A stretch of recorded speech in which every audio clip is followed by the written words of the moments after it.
My friends, I wonder if I am the only one who feels like the world's gone completely mad.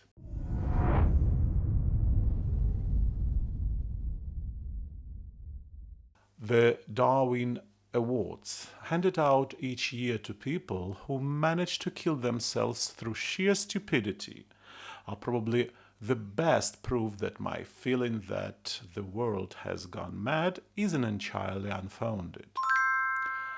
August 26, 2006, Leicester, England.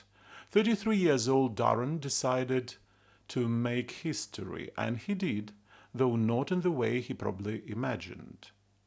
He was found unconscious in the hallway of his own house, bleeding from stab wounds. At first, police assumed it was an attack. Everything looked like a crime drama. But the deeper they dug, the clearer it became there was no attacker. There was Darwin and his brilliant little experiment. A year later, it turned out Darwin could easily be nominated for the Darwin Awards. On that fateful day, he decided to test the stab resistance of his brand new jacket.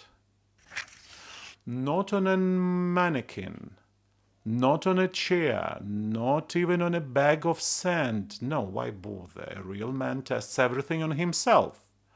For his grand experiment, he grabbed his trusty Spanish folded knife, put on the jacket, and cheerfully stabbed himself in the chest. Afterwards, he phoned a friend, then called an ambulance, but then the obvious was confirmed. His jacket was not exactly military-grade armor.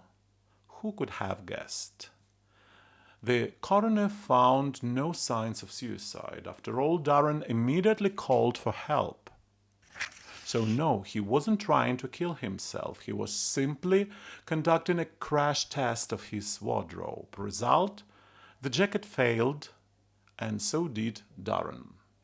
His wife, who was away on holiday at that time, confirmed the absurd backstory.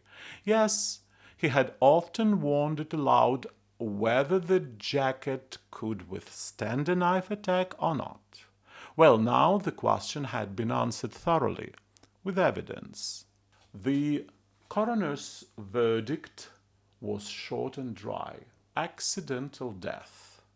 For the rest of the world, however, it was yet another shining example that boredom and a folding knife make for a deadly combination.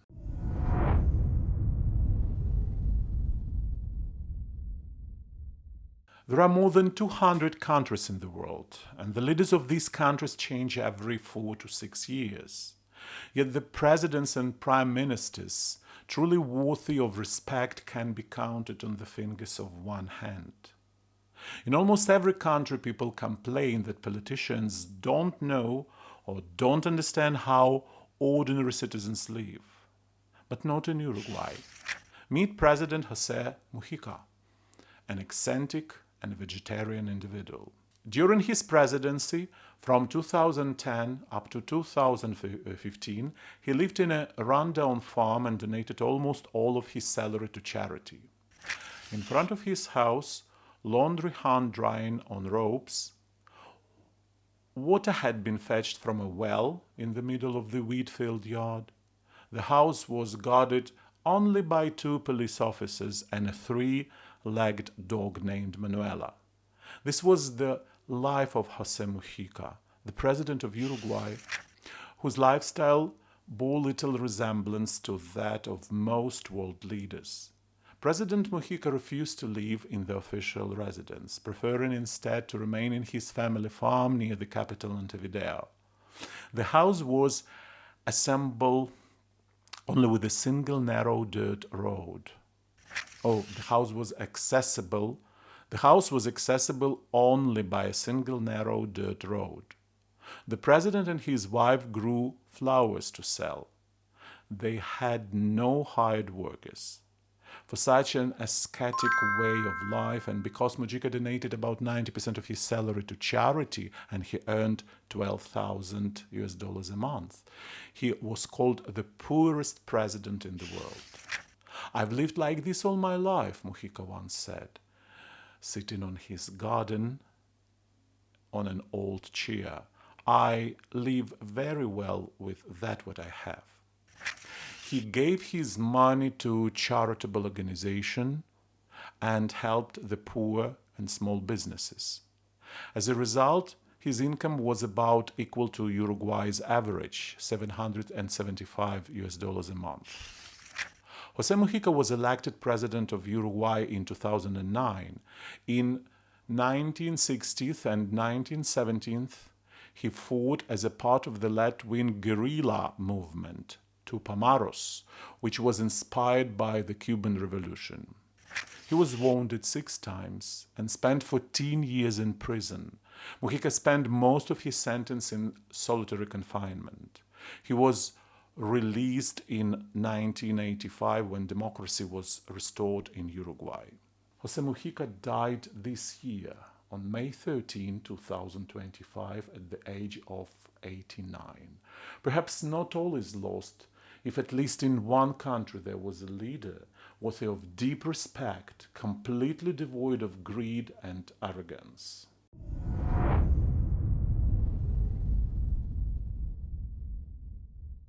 The Darwin Awards, handed out each year to people who manage to kill themselves through sheer stupidity, are probably the best proof that my feeling the world has gone mad isn't entirely unfounded.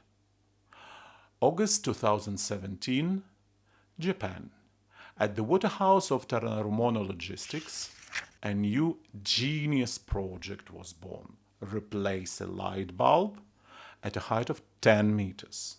Sounds simple, but why use a ladder when you can turn it into an engineering suicide mission? Here is the simple math. The forklift goes up to 2.5 meters.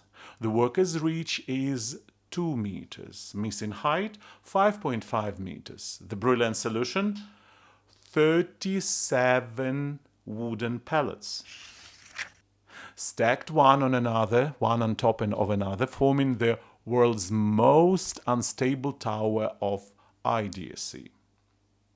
A colleague, clearly another Darwin candidate, happily agreed to raise the whole circus act to the ceiling. Let there be light, thought our hero, seconds before his masterpiece collapsed like Jenga during an earthquake.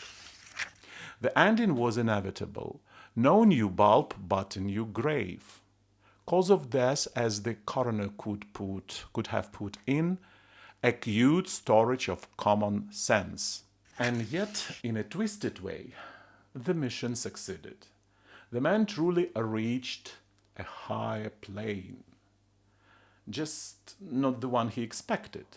For this outstanding contribution to warehouse slapstick, he posthumously earned the Darwin Award. A lifetime achievement in stupidity, cut slightly short.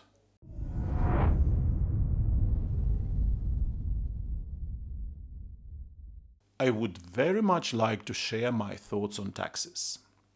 Taxes are taken, or rather levied, by the state on any income of a citizen or a company. This is a mandatory and non-refundable payments to make to financially support the state. Well, income tax seemed more or less logical, provided that the state fulfills the duties I am paying it for as a taxpayer, although it is not clear-cut if a government official fails to do or does poorly the job I am funding with my taxes. But there's a separate conversation. But here is what I don't understand at all. Why do I have to pay other taxes? A property tax on a house, apartment, villa, garage or garden plot. After all, I bought all this property with the money I earned, i.e. with the money that I had already paid taxes as income tax. Land tax, vehicle tax, the same story in a different form. I bought both the land and the car with money on which I had already paid income tax. So why should I have to pay again from the same money? But the height of absurdity for me is the value added tax, VAT. Just think about it.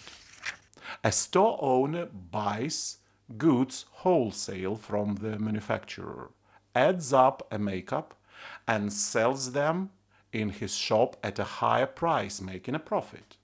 That is, the shop owner adds the value of goods and earns income from the added value.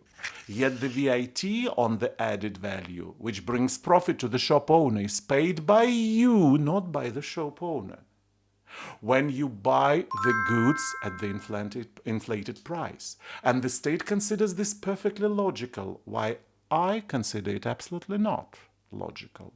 I wonder why no one ever raised this question to the authorities and the government. And what do you think about it? I'm really curious to hear your thoughts, my friends. Share them down in the comments. I'll be reading them all.